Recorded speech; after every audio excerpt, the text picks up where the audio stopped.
relationship based on partnership, not paternalism, a shift from donor to investor.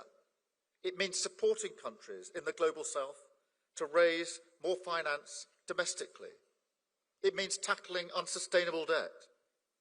And most importantly of all, it means working with our international partners to usher in a new era of private finance, including by reforming the international financial system, where we can support the ambition to triple the financing from the multilateral development banks.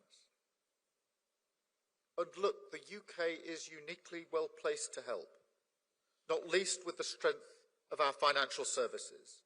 And I'm determined that we will do, building on the work that President Ramaphosa has started with South Africa's G20 presidency. And can I just say what a fantastic thing it is that the G20 is being hosted in Africa for the first time here in South Africa. What a wonderful opportunity. It has been a great success, and the next 2 days will build on that success. Congratulations, Mr. President.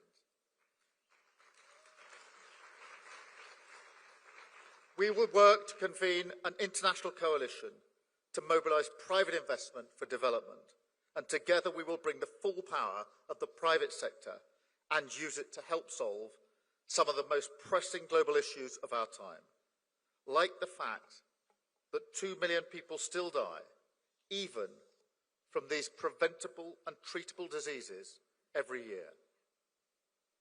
In the United Kingdom, I've set the goal to be the generation to end all new cases of HIV. Let's be the generation to end all 3 of these diseases. As Nelson Mandela once said, it always seems impossible until it's done. Thank you so much. Thank you.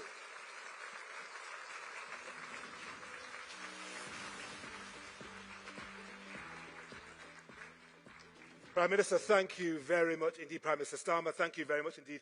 President Ramaphosa, we're talking about ushering in a new era. We now turn to a series of transformative pledges and commitments from global leaders, announcements that will shape the future of global health and demonstrate the strength of our shared resolve. Please welcome to the stage the Prime Minister of Norway. Do we have the Prime Minister of Norway in the room? I believe we do. Yes, sir. Thank you very much indeed, Prime Minister of Norway.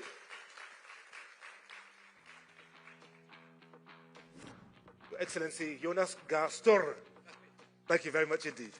Thank you, sir. I'm looking forward to hearing what you have to say. Thank you. What I have to pledge. President Ramaphosa, I told you it's a slightly emotional moment for me to be here today as Prime Minister of Norway, because I was there when the fund was created some 25 years ago and the work leading up to it. And it was said that this marks a new era for public health. Actually, that era started back then. The DG of WHO is sitting there. It was an extraordinary moment around the turn of the century when there was a lot of innovation happening, when there was the conviction that investing in health saves lives, takes care of dignity, but also spurs economies. So even ministers of finance and presidents and prime ministers saw that this was a larger stake. And I would just like to salute the work that has been done in global health for those 2 decades, because in a world where we struggle to uphold the notion of multilateralism, which should be obvious to all, but we struggle against very strong currents, those 2 decades have been transformative, and we have to take care of that legacy and build on it to move forward. That's my short personal note, because I think this is absolutely extraordinary. And to all of you in the Global Fund, thank you for the public service you are offering. Then, on behalf of Norway, we will pledge 2 billion Norwegian crowns, which is $200 million for the next years.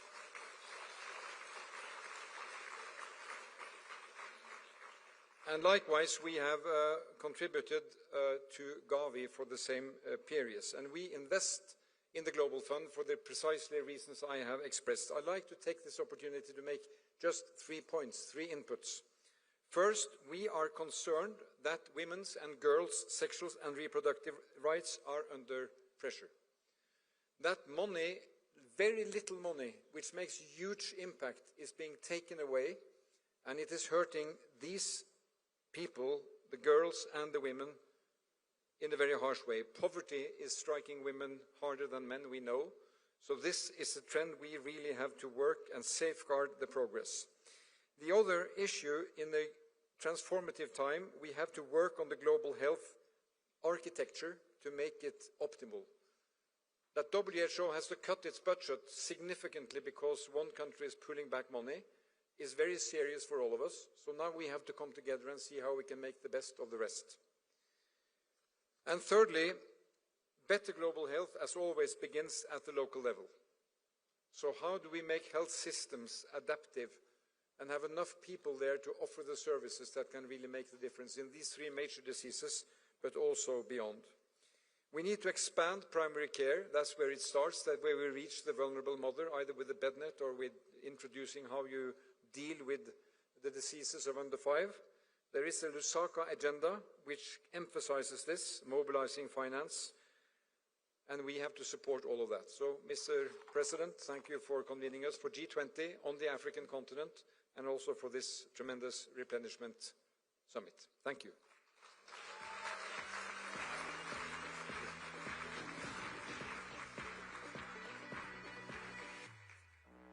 Prime Minister Garastor, thank you very much indeed. I'm now delighted to welcome up onto the stage the Taoiseach of the Republic of Ireland, Micheál Martin, TD.